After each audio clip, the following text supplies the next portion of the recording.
अस्सलाम वालेकुम dear students. मैं हूं राकिब अहमद ज़िया। ये मेरी यूट्यूब चैनल है राकिब ज़िया के नाम से।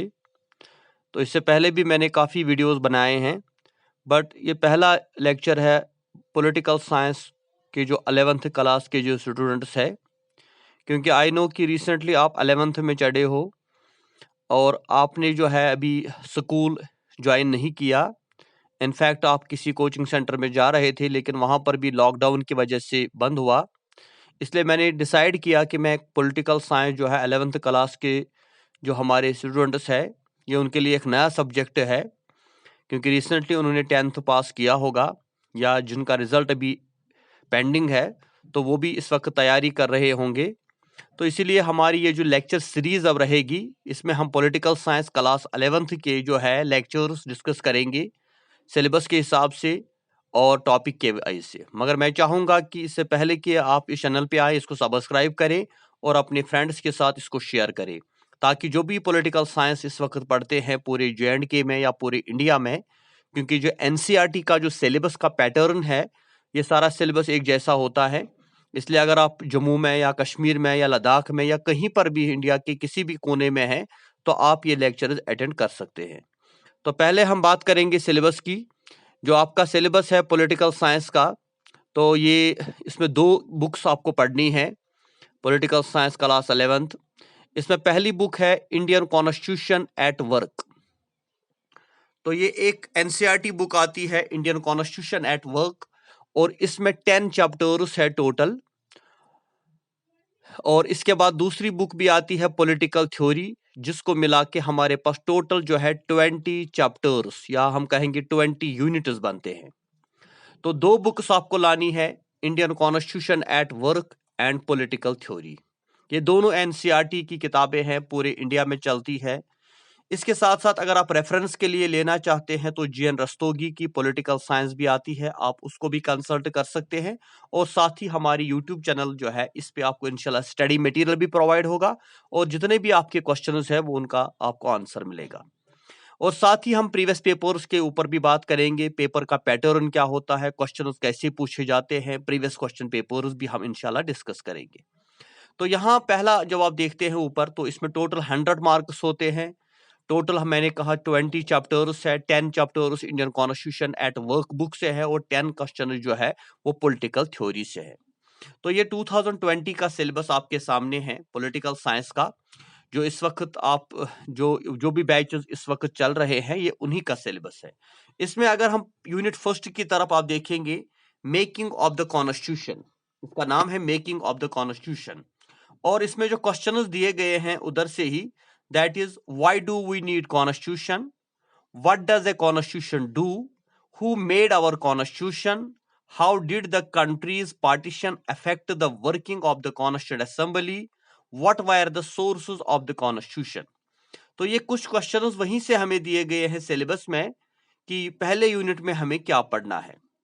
मैं इससे पहले आपको कि हम शुरू करेंगे अपने टॉपिक्स, आपको ये बात बताऊं कि ये बड़ा ही इंटरेस्टिंग सब्जेक्ट है। पॉलिटिकल साइंस ओवरऑल सारा इंटरेस्टिंग ही होता है, क्योंकि इसमें हम state, government, constitution, laws, national politics, local politics, international politics, सब चीज़ों के बारे में पढ़ते हैं। लेकिन ये जो आपका सिलेबस है Indian constitution at work, it is ये ज़्यादा इंटरेस्टिंग है, क्योंकि ये हमारे देश, हमारे हिंदुस्तान, हमारे इंडिया के बारे में बताता है कि हमारी जो कॉन्स्टिट्यूशन ऑफ इंडिया है वो कब बनी, कैसे बनी और उसको बनाने में कितना काम हुआ, उसमें कौन से फीचर्स है। क्योंकि जब हम यूनिट सेकंड में जाते हैं, पहले यूनिट में तो हमें ये बताया जाता है कि कॉन्स्टिट्यूशन क्या होती है और कॉन्स्टिट्यूशन क्यों बनाई जाती है और इंडिया की कॉन्स्टिट्यूशन कब बनी, कैसे बनी, किसने बनाई, ये सारी चीजें हम यूनिट फर्स्ट में डिस्कस करते हैं। और यूनिट सेकंड में हम फंडामेंटल राइट, जो हमारी कॉन्स्टिट्यूशन ऑफ इंडिया का बहुत ही इंपॉर्टेंट पार्ट है, फंडामेंटल राइट्स जो हम सिटीजन ऑफ इंडिया एंजॉय करते हैं, तो ये फंडामेंटल राइट्स कहाँ से आए, कौन कौन से फंडामेंटल राइट्स है, कौन इसमें डिलीट हुए और इससे क्या फर्क पड़ा, इससे कौन सा फायदा हम लोगों को मिला। इसी तरह यूनिट थर्ड में हम रिप्रेजेंटेटिव डेमोक्रेसी, यानी जो इंडिया में डेमोक्रेसी है, जिसको हम रिप्रेजेंटेटिव डेमोक्रेसी कहते हैं, पार्लियामेंट्री सिस्टम ऑफ गवर्नमेंट है हमारे इंडिया के अंदर, इलेक्शन कैसे होता है, इलेक्शन कमीशन क्या काम करता है, इलेक्शन का मेथड क्या होता है, वो चीज हम यहाँ पे डिस्कस, बड़ा इंटरेस्टिंग होता है। इसके बाद हम एग्जीक्यूटिव यानी president of India, prime minister, legislature या जुडिशरी जो हमारा सुप्रीम कोर्ट है, जिनको हम basically 3 organs of the government कहते हैं। तो ये लेजिस्लेचर क्या होता है, पार्लियामेंट ऑफ इंडिया क्या होता है, जुडिशरी क्या होता है, सुप्रीम कोर्ट क्या होता है, ये चीजें भी हम पढ़ते हैं। इसके बाद यूनिट 7 में हम फेडरलिज्म के बारे में पढ़ेंगे, जहां पर हम देखेंगे सेंटर और स्टेट की क्या रिलेशन है। इंडिया में जो 28 स्टेट्स है, 7 यूनियन टेरिटरीज या अब 9 यूनियन टेरिटरीज है, तो इनके और सेंटर के बीच में क्या रिलेशनशिप है। और इसी तरह यूनिट 8 में हम लोकल गवर्नमेंट यानी पंचायती राज, म्यूनिसिपलिटी काउंसिल वो क्या होता है उसके बारे में पढ़ते हैं। और यूनिट 9 और 10 में हम कॉन्स्टिट्यूशन के बारे में पढ़ते हैं कि ये इसके पीछे कौन सी फिलॉसफी थी, ये कैसे एक लिविंग डॉक्यूमेंट है, तो क्योंकि कॉन्स्टिट्यूशन को कहा जाता है लिविंग बुक।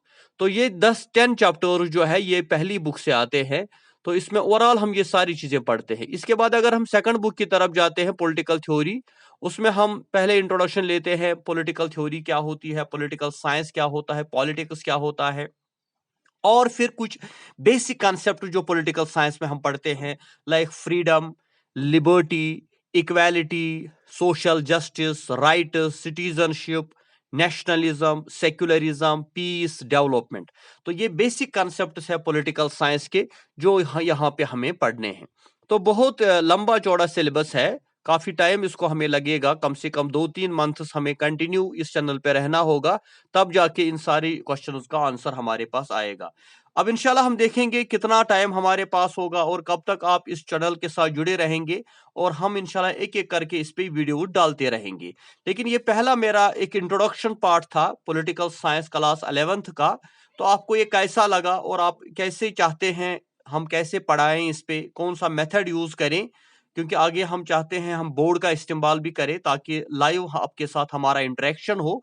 लेकिन उसके लिए हमें आपके रेस्पॉन्स की जरूरत है। एक तो इस चैनल को सब्सक्राइब करें, इसको शेयर करें, और मैं ज्यादा से ज्यादा दोस्तों को इस चैनल पे लाएं और अपने कमेंट्स दें। कमेंट्स जो है ये बहुत इजी होता है। आप एक इस चैनल के नीचे देखें, जब आप इस वीडियो को देखेंगे तो वहां पे कमेंट सेक्शन आता है, वहां पे आप अपनी ओपिनियन दे सकते हैं कि आप कैसे पढ़ना चाहते हैं। तो इंशाल्लाह आगे भी हम जो हमारा ये सीरीज है ये कंटिन्यू रहेगा, और हम कल यूनिट वाइज कॉन्स्टिट्यूशन के बारे में डिस्कस करेंगे, एक एक लेक्चर हम डिस्कस करेंगे। मैं नहीं चाहता कि आपका ज्यादा टाइम जाया हो, 10 मिनट का ही अगर एक वीडियो एक बनाते हैं हम, जिसमें हम कुछ बेसिक कॉन्सेप्ट डिस्कस करेंगे, ताकि घर बैठे आपको इन चीजों के बारे में नॉलेज हो। तो विद दीज वर्ड्स आज हमारा यहीं पे अलविदा होगा। खुदा हाफिज, जय हिंद, इंशाल्लाह कल मिलेंगे।